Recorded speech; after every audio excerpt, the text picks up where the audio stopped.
My virtual reality experience begins in a short tutorial section. This is where the user can learn the controls and features.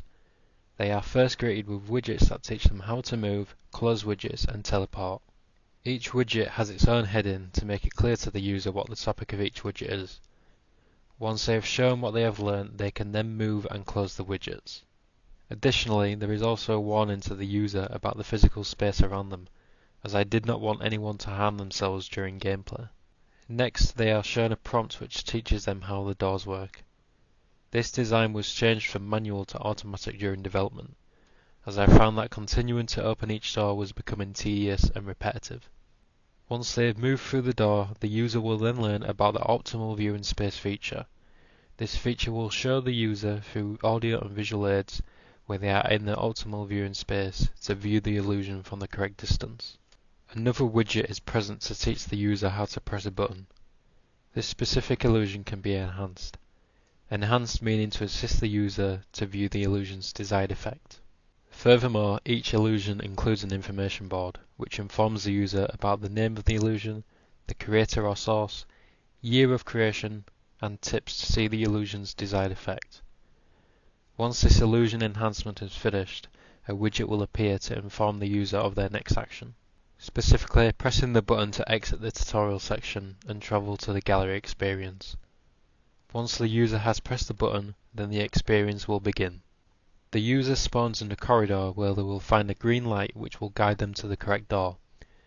These lights are placed in the level to assist the user so they do not lose their sense of direction, and also applies colour theory. Another consideration I placed was implementing a one-way system to assist the user's movement. Through the door they will see their first illusion to their right. They should be inside the optimal viewing space and then be able to see the illusion's desired effect. This illusion's effect is that the spots appear to move when looked at. Moving through the next door, they are greeted by the second illusion.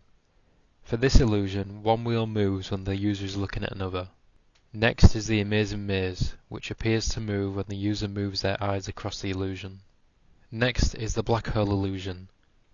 For this illusion, the user must continuously stare at the black hole, as the hole will appear to expand when stared at.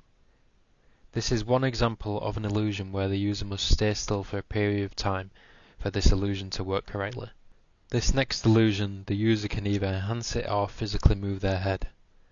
The illusion requires movement in order to see its effect, and it may be difficult since the user will be wearing a virtual reality headset, as the headset may fall off if it is not tight enough.